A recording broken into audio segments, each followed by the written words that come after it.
Assalamualaikum warahmatullahi wabarakatuh. Salam sejahtera bagi kita semua. Salam bahasa, bahasa Indonesia, bahasa kita semua. Perkenalkan, nama saya Adia Nuri Halimah.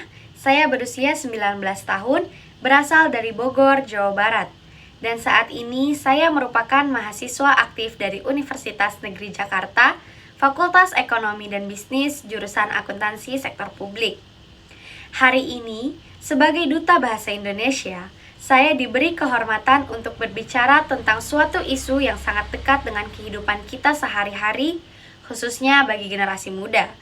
Topik yang saya angkat adalah penggunaan bahasa Indonesia oleh anak muda.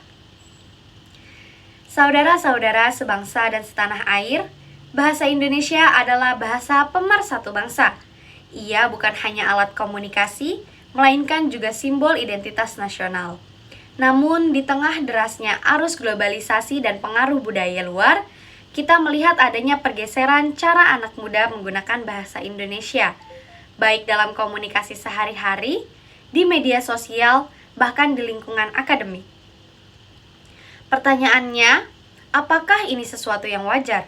Ataukah ini pertanda bahwa kita mulai kehilangan jati diri kebahasaan kita? Dalam keseharian anak muda, bahasa Indonesia bukan lagi menjadi satu-satunya alat komunikasi. Bahasa Inggris, bahkan frasa dari bahasa Korea, Jepang, hingga slang dari berbagai negara diserap begitu saja dalam percakapan. Coba kita perhatikan kalimat seperti ini. Gue literally gak bisa relate sama vibes-nya.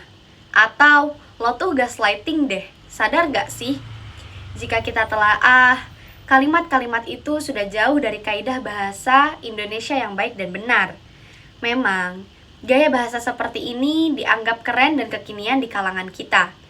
Tapi tanpa sadar, kita sedang menggeser batas-batas bahasa kita sendiri.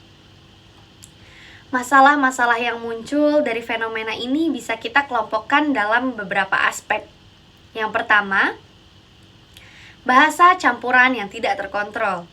Fenomena kode mixing atau pencampuran bahasa menjadi sangat masif. Namun, pencampuran ini seringkali dilakukan tanpa aturan, sehingga bisa merusak struktur kalimat yang logis dan sistematis. Yang kedua, menurunnya minat membaca dan menulis formal.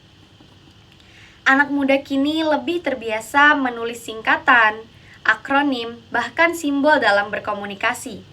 Kata seperti tidak apa-apa digantikan menjadi nggak apa-apa, kata kemarin yang disingkat menjadi KMRN, atau besok yang ditulis singkat menjadi BSK, mendominasi dan menggantikan ejaan lengkap yang sesuai EBI atau ejaan bahasa Indonesia.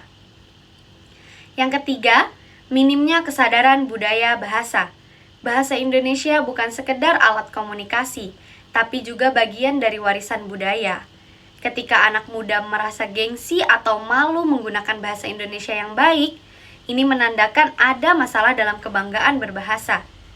Kita tentu tidak bisa menolak perubahan zaman, kita juga tidak bisa melarang penggunaan bahasa asing sepenuhnya. Tapi kita perlu bijak melihat dampaknya. Adapun dampak positifnya adalah, yang pertama, kreativitas bahasa.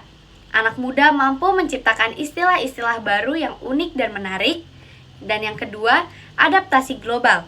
Penguasaan bahasa asing menunjukkan kemampuan bersaing di tingkat internasional. Yang ketiga, ekspresi identitas. Gaya berbahasa mencerminkan karakter dan kelompok sosial tertentu. Namun, terdapat juga dampak negatif.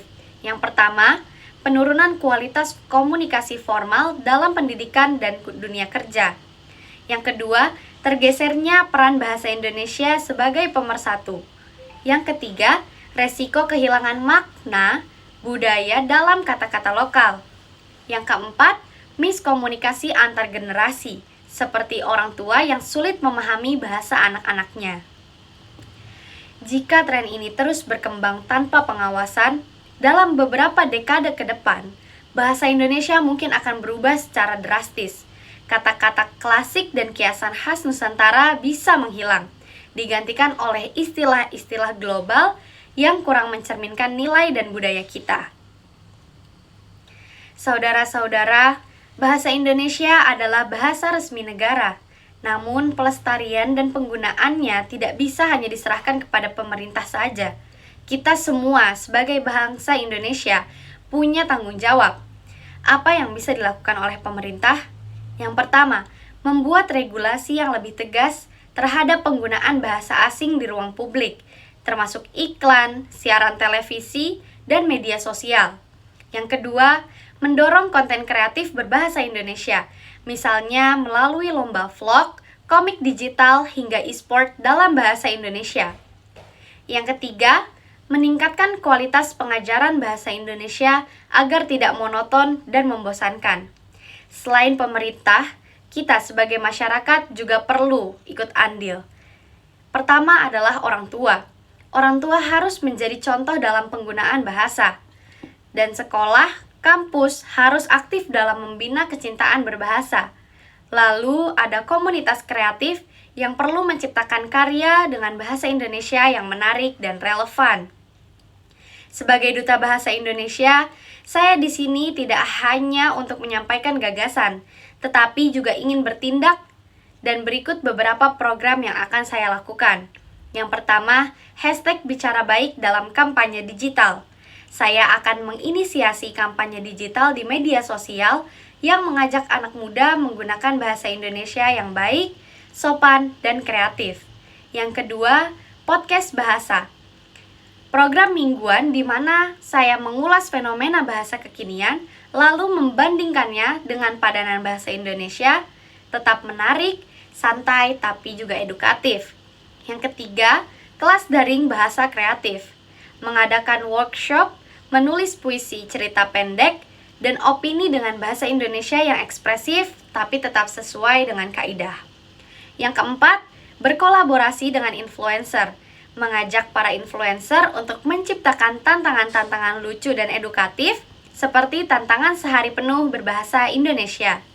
Selanjutnya, gerakan 1 hari tanpa singkatan. Mengajak siswa, mahasiswa, hingga pekerja kantor untuk menggunakan bahasa Indonesia secara penuh selama sehari, tanpa singkatan, dan tanpa campuran bahasa asing. Bahasa Indonesia bukan hanya milik para akademisi, sastrawan, atau guru. Bahasa Indonesia adalah milik kita semua, termasuk anak muda Indonesia. Mari kita rawat bahasa ini bukan dengan aturan kaku, tetapi dengan cinta, kreativitas, dan kebanggaan. Saya Adia Nuri Halimah, Duta Bahasa Indonesia, menyerukan satu ajakan. Berbahasa Indonesia itu keren, karena bahasa adalah cerminan bangsa. Saya tutup pidato ini dengan slogan, Bahasa Indonesia, bahasa bangsa, ditegakkan generasi muda, dijaga oleh seluruh rakyat Indonesia. Terima kasih. Wassalamualaikum warahmatullahi wabarakatuh. Salam bahasa, bahasa kita, identitas kita.